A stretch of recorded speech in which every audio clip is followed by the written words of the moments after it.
master the business of speaking with your hosts, Taylor and Austin. You're listening to Technically Speaking.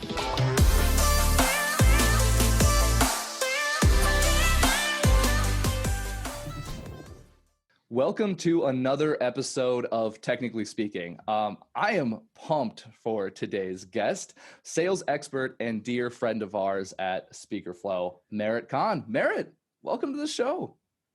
Thank you. I'm excited to be here. Oh, yeah. It's always fun when we get together. A little rowdy at times. I don't have my beard with me today, so. Yeah, it's kind of a prerequisite these days, so maybe next time we'll land that. All right. Well, for those of you listening, Merritt Kahn, CSP, is the founder of Merit-Based Business, author of Myth Shift, Challenging the Truths That Sabotage Success, creator of the Merit Method for Sales Mastery program, and writer, producer, and performer of the one-woman inspirational comedy show, Book of Merit. She's a featured expert on the Sales Experts channel and co-host of the Smarter Sales Show podcast with Julie Holmes to give listeners the tech and technique to sell more and stress less.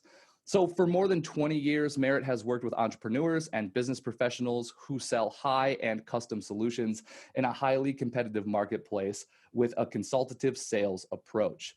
Not only can she tell you what to say to move the deal through the sales process, she will make sure you are consistent with your revenue driving actions and that you have a strong sales mindset as your foundation.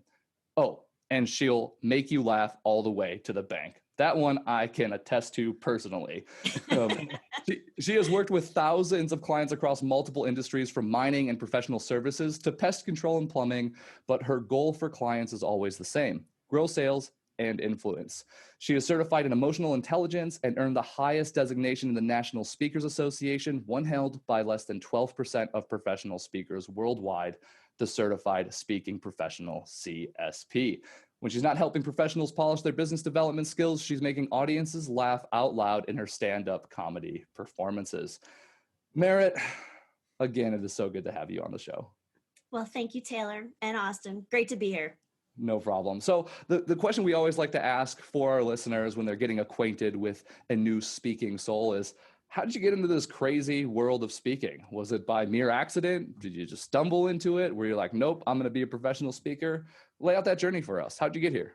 Well, I think I was always attracted to there's a performer in me from a very young age, whether it was, the school productions or leading a cheer or, it was just always in front of people. And after college, I ended up doing sales training.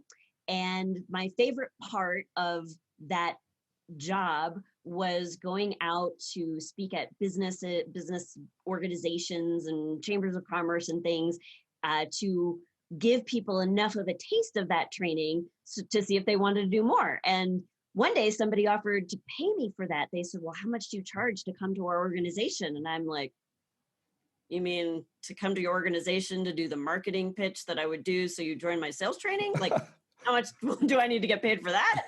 Let me think about that. I get paid to do marketing? What? Yeah, that was interesting. And so it began. I just thought, I can get paid for that part. I'm all in. And then I found the National Speakers Association and met a whole bunch of people who thought just like me.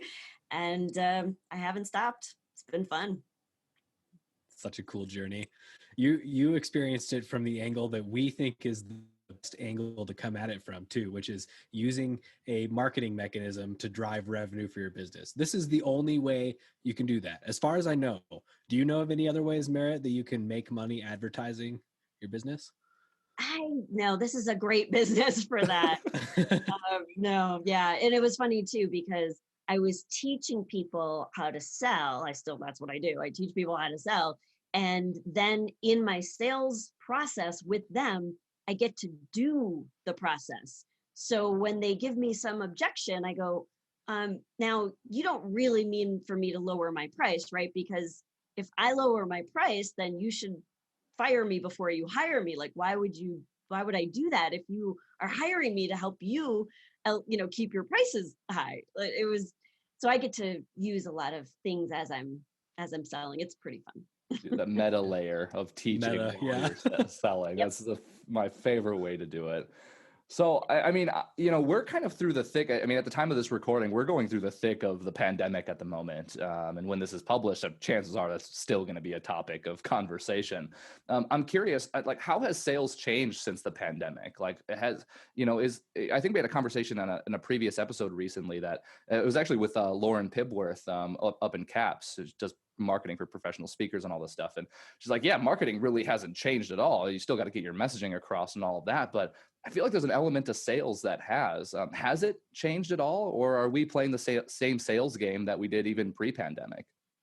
Well, I think there's two main reasons or ways that we notice that it's changed. Number one, obviously, everything is virtual now. So the days of being great at sales conversations where you can read body language and you're taking into consideration the vibe in the room, right? The energy or whatever you're reading into, there's subtle cues. And we just, as human beings, especially in sales, we've learned to pick up on these subtle cues and adjust our sales approach. And we don't have that benefit of all of the subtle cues that we had in an in-person environment anymore. So we do need to learn to adjust our approach. We need to learn how to build trust in a virtual world.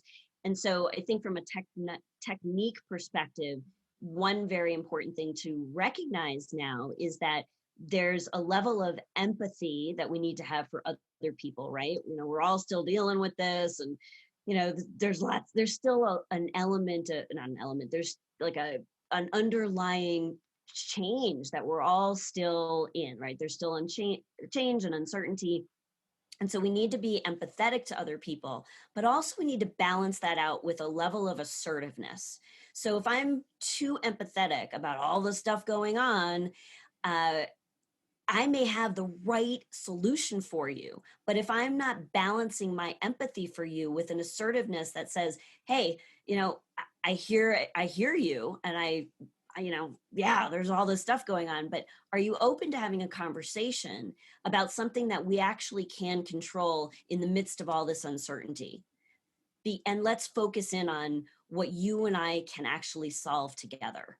And I think that takes a level of assertiveness that maybe we could get away without being assertive in that way, in that face-to-face world. But right now, I think professional salespeople, professionals who need to sell their services, need to balance out their empathy for others with assertiveness to get something moving and solve problems for people.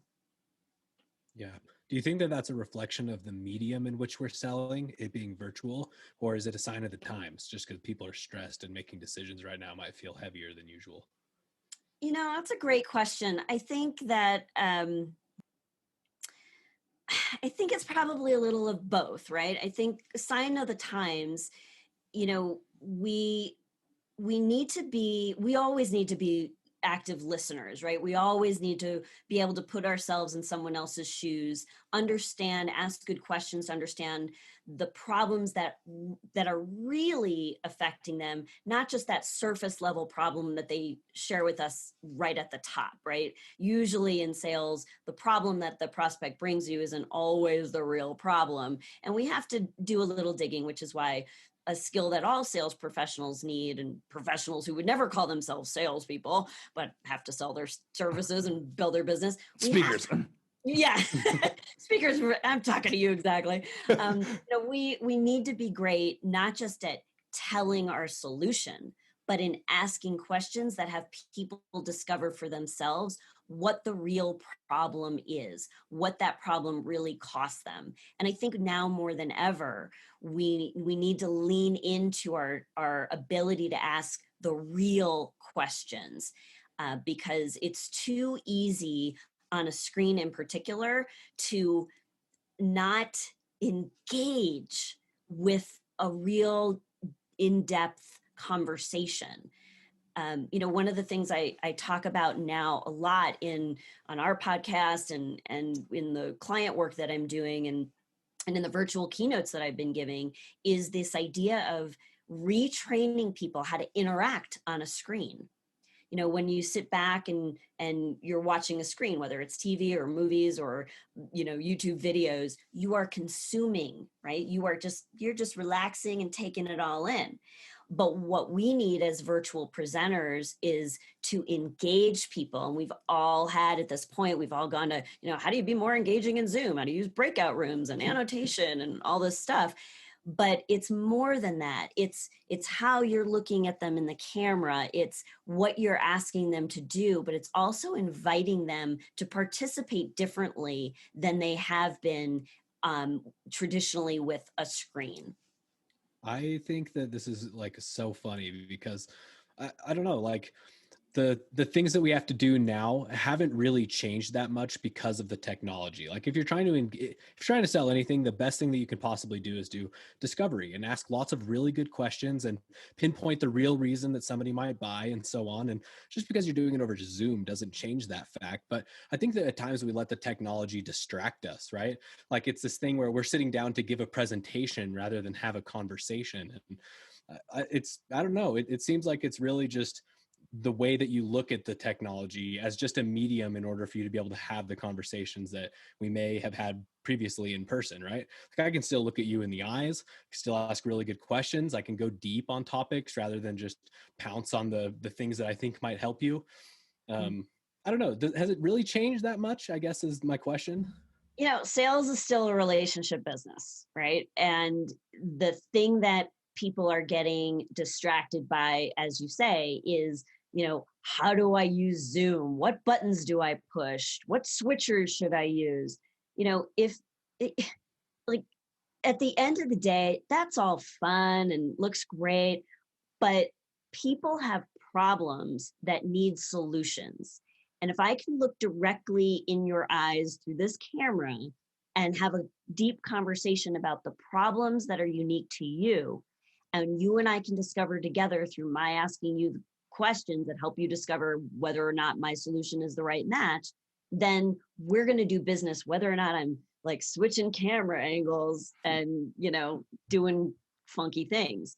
So sometimes I think we need to just like keep it simple. Definitely. I love that. Golden nugget right there for you listeners out there. Now, you mentioned earlier that having too much empathy can be distracting or counterproductive for your sales efforts, and there's going to be some level of assertiveness. Now, I have a couple questions. You wrote a blog back in April, the beginning of the pandemic, about having too much empathy for your prospects can really won't help them. Is that what you were alluding to? Is that we need this level of assertiveness, or are there other elements there? And then to further expand upon that, I think the natural gut reaction for people when they hear assertive can also mean aggression or aggressively pursuing sales. And if that is the distinction, having assertiveness with, on top of empathy, how do you balance that out with, how do you be assertive without it seeming aggressive or it being like that kind of used car salesman-esque approach? Because a lot of the people we talk to, that's one of their biggest concerns is not sounding like that, a broken record. And, and it's hard to have that hard ask and take a consultative approach sometimes. So how do you balance that? Okay, there's a lot in there. Let me unpack a lot on there. I'm known for that. Oh my gosh, Taylor, let me see if I can remember all that. Okay, so first of all, there is a huge distinction between being aggressive and being assertive. So aggressive is, I'm going to push my ideas on you, whether or not you are open to receiving them. I'm going to ram my solutions down your throat. And nobody likes that, right? That's the pushy hard sell. And that's never going to work, by the way, because at some point somebody's going to wake up and realize that they were convinced to do something just to get away from the aggressiveness, and then you're just going to get the call at 3 a.m. canceling the deal or whatever, and they'll call you when they know they're going to get your voicemail, and they don't have to deal with your being aggressive. So we never, ever, ever want to be aggressive. Assertive is much different. Assertive is being able to say what needs to be said in a way that really honors and is respectful of another person, an alternative viewpoint, or anything like that. So I can be assertive in my beliefs, my decisions, my opinions, my solutions, and still give you room to accept or decline my assertion. Okay. So let me give you some very specific language for in the speaker world. I can empathize with someone else and balance that with assertiveness. And then I also want to add in a dash of optimism for those advanced folks out there who want to blend 3 emotional intelligence attributes, not just 2. Why be average? So I would actually say to someone, I hear you. There's so much going on. Let's pretend we're talking to a meeting professional, right? Like, so I'm going to ask them first, like, I mean, I thought there was a lot going on in my world. I can't even imagine what it's like to be a meeting professional these days with all of the things changing at a moment's notice and having to be, revisions, and you're having to learn all these other things. How are you doing? Are you okay? Right. So I'm going to check in. They're going to say whatever they're going to say. This is where I'm going to add my assertiveness. Are you open to just for a moment putting all of that drama aside and just talking about something that we actually can do to deal with this one element of the event that you're producing? And let's just see, first of all, if I'm going to be a match for this program, and or where else I might be able to fit into other events that you're doing. And so that's like empathy and assertiveness in balance. The other thing I'm gonna toss in at some point, I don't have a prescription of where this goes in the conversation. You just kind of have to give it a shot. But early on in the conversation, to move them from all of the overwhelm that they're dealing with, I want to also kind of put them in a positive mindset, right? So just to say, I know with all this change, tell me, is there what's that one good thing that's come out of this so far? What have you noticed? What was a positive change that you could never have anticipated before? And that's important, especially in a sales context, because nobody buys in a depressed, overwhelmed, uncertain state of mind. So we need to be cognizant of that, and not to do that in a Pollyanna kind of way, like, oh yeah, it's not all that bad. There are these great things. We can do business in our slippers. Like, that's great, but that might not be where they're at. So I want to give people a chance to kind of join me in seeing something positive about this. And then from there, we can talk about how to be effective and productive and see if we're a match. That makes perfect sense. I like that. Reframing. It's one of the best tools that we have at our disposal. Take something that's negative and put a positive spin on it. And it doesn't have to be disingenuous either. I think that sometimes that's a hesitation that we have, is like, I don't want to make a bad situation seem okay for my personal gain or whatever, but it's not that way. Life is about your perspective and your mindset. And if you can help other people see the bright side in life occasionally and in an authentic way, then it builds trust and it makes them excited, which increases their performance and results. And it's just sort of the best case scenario, I think, for everybody, if we can look at the positive. And it's great for selling. I mean, it's like the best way to overcome an objection, right? Turn their objection into something that's positive. You just reframe whatever hesitation they have into something that benefits them, and you've just closed the deal. So Exactly. I don't know if that lands with you or not, but no, it absolutely does. And I think, the reality is we're all figuring this out at the same time. So the playing field has been leveled. And, at first I was like, virtual presentations, how the heck am I going to do a virtual keynote? And then I figured it out. I talked to my colleagues. I talked to meeting professionals. What have you seen that works? What doesn't work? I was asked to do a pre-recorded interactive keynote. I'm like, well, how does that work? Like, I know how to be interactive when I'm walking off the stage and walking into the crowd and kibitzing with people, and that's super fun. But there are ways to do it. And once I figured it out, now I can give peace of mind to the meeting professionals that hire me, because I can tell them, look, I didn't know how to do this either, but I studied it, I learned it, I played with a couple different ways, and now I feel really great about it. In fact, I think some of the virtual pre-recorded keynotes that I've done with interaction built in with me live in chat, I think that's actually some of the best stuff I've done a long time. So I think it's putting that positive spin, but it's giving them confidence that I didn't just, take what I did on stage and put a video camera on. It's a whole new way of interacting with our audiences. And that's why understanding how people consume things on a screen and letting our meeting professionals know that we understand, that we've learned the nuances to get this right, is a really important way to give them confidence. Definitely. You know, I've heard so many kind of like key phrases so far in like the last 10 or 15 minutes we've been talking. It's like we and understand and us and empathy and relating to them and turning things into a positive light. It's obviously very clear that emotional intelligence is a big component of this. But I think if we were to kind of expand sales out into kind of like its main like sort of pillars, if you will, and some of the topics you talk on, it's like you have technique, you have tools, you got emotional intelligence, and you got mindset going on. I'm curious to poke your brain, your mind, more specifically about sales mindset, and then to expand that further. Again, another loaded question for you, Merritt. So thanks for bearing with me.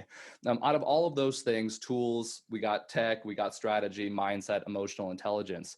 What's the ranking of importance of all of those things? Because one of the things that we hear from speakers all the time, anybody in professional service, and quite honestly, and I think you've seen this because of your high ticket kind of sales approach for the clients that you serve, it can be sometimes about the strategies and the technology we're using, but we're often kind of missing that component of our mindset and our own emotional intelligence and all of those things. And how important is, let's say, emotional intelligence and mindset over all the tools and tech that we have? I'm curious how you would rank those as far as importance with sales. Yeah, so all the work that I've done in the 20 plus years I've been working with sales teams and entrepreneurs and professionals that have to grow business and all of that, there's always these three areas, and I like alliteration. So I say mindset, mechanics, and motion. Ooh. But basically, just different ways of saying it's really all about, your attitudes, your behaviors, right? That would be motion, and then your skills, which are the mechanics of selling. So I ask audiences all the time, of those three things, mindset, mechanics, and motion, what do you think is the most important? And it's a trick question, obviously, because they're all important. They work together. But mindset really is the foundation of all of it. And I'll explain that. So think of mindset is the foundation. So those of you just listening on the podcast, the audio version, if I have my hand out and my fingers are spread out, think of like the gaps between your fingers would be sort of the gaps in your mindset. For example, if I have a strong, solid mindset, my fingers are close together, then I'm layering on top of that all of the skills that I'm learning, the actions that I'm taking. They're right there on the top, ready for me to utilize. If there are gaps and I spread my fingers apart again, and the skills that I learn, they will actually fall through the gaps. They won't be there when you need them. So mindset is critical, and there's three aspects of a strong mindset. There's the internal mind, the behavioral mind, and the emotional mind. Now, the internal mind is what we say to ourselves, right? So this is where you load up on your belief systems, right? What you believe about money, what you believe about how much you're worth, what you believe about the level of decision maker you're comfortable interacting with. All of those are beliefs, what you say to yourself. The second part of it is your behavioral mindset, and that's what your actions say to other people.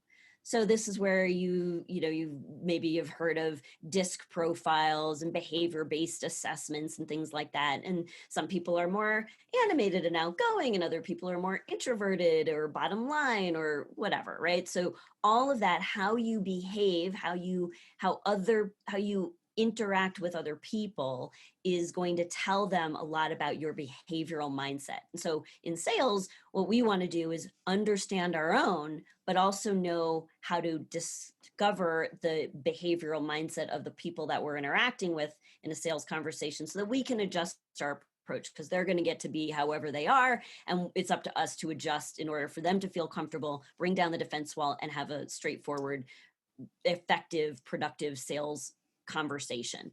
The third aspect of mindset is your emotional mindset. And that's where emotional intelligence comes in. And basically, this is how well you understand your own emotions and the impact you have on other people. So for example, we've all had a situation, whether it's a spouse, a friend, a boss, a colleague, somebody comes into your space, they're in a bad mood, and it kind of gets all over you.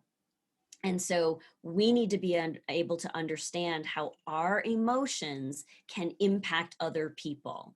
And if you don't understand that, you're missing out on a huge element of what has you be influential with other people. So one of the things I'm always preaching is that to be more influential with other people, we have to know what has influence over us.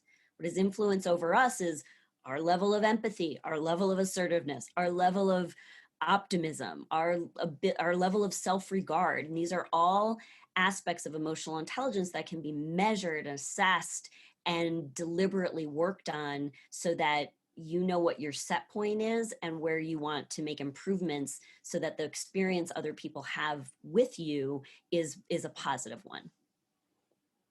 Wow. Truth bombs, y'all. Truth.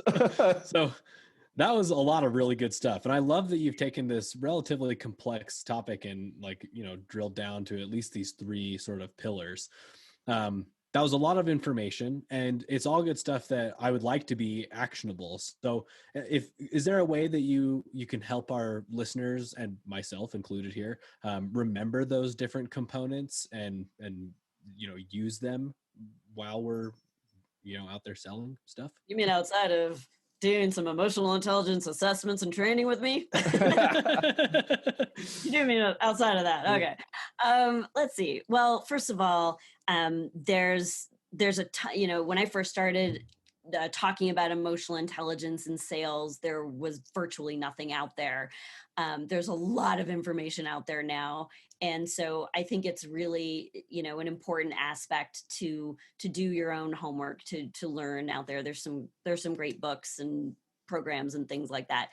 I think to unpack it, there's really the top 5 emotional intelligence attributes for sales professionals are self-actualization. That is, I kind of like where I'm at, but I have a growth mindset. Like I believe in my ability to learn and grow and continue to improve. So that's one important thing. My level of independence, right? I believe in my ideas and I'm strong enough. I might get input from others, but I can make a decision on my own. Optimism is an obvious one, and the known expert on that, the guy I'm quoting all the time, is Dr. Martin Seligman.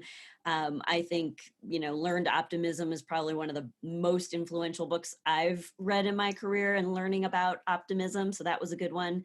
Our level of self-regard, like confidence, you got to have that. And then what we talked about with empathy and assertiveness as sort of more important for today. So just scale of 1 to 10, give yourself a rating. Like, what would I think other people would say about my abilities in those areas? And don't say 5, because that's totally wimpy. Pick a side. You're either good or you're not. And then figure out, you're like, what do I need to learn? And then instead of trying to learn all emotional intelligence, like the whole kit and caboodle, like maybe just lean in and say, well, if I were to look to improve on empathy, what would I study? What would I be reading? Who's good at that?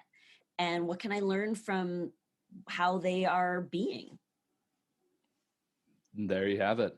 Actionable, clear, amazing advice. I don't know about you, Austin, but I just learned a ton. I mean, the 3 M's, we're going to have to put all of that in the show notes. But, on that note, Merritt, as you know, we're all about creating value for our listeners. So what are you working on right now that everyone can benefit from? Couple of things. So I have a podcast that I do with Julie Holmes called The Smarter Sales Show. It's the tech and technique to sell more and stress less. We started that at the beginning of the pandemic because I needed, as a technique expert, I needed to really up my game on the technology side. And as a technology expert, she was calling me to say, well, what do I say now? Because everything is upside down, when it comes to sales messaging. So we started having conversations, and then we thought, well, I think people would benefit from listening into these conversations. We started the podcast, and starting in 2021, that show is going to a weekly format on a platform called the Sales Experts Channel, as well as all of your favorite podcast platforms. So that's a free, easy to consume little half-hour nuggets of brilliance from the tech and technique side.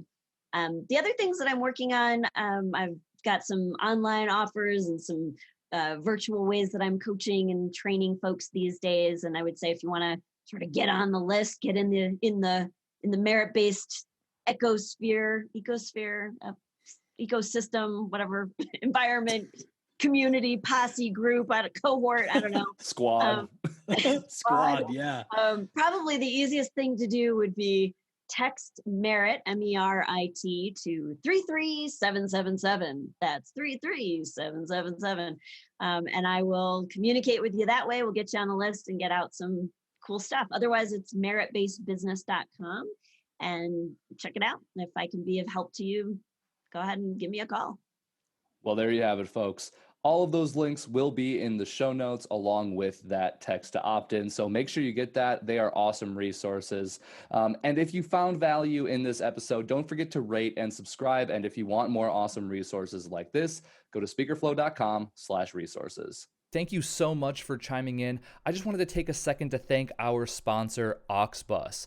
Auxbus is the all-in-one suite of tools you need to run your podcast. And it's actually what we run here at SpeakerFlow for Technically Speaking. It makes planning podcasts simple. It makes recording podcasts simple. It even makes publishing podcasts to the masses simple. And quite honestly, Technically Speaking wouldn't be up as soon as it is without Auxbus. Thank you so much, Auxbus. And if you are interested in checking Auxbus out, whether you're starting a podcast or you have one currently, get our special offer, auxbus.com/speakerflow, or click the link below in our show notes.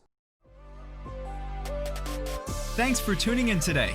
Check the show notes for more info and see you next time. Later.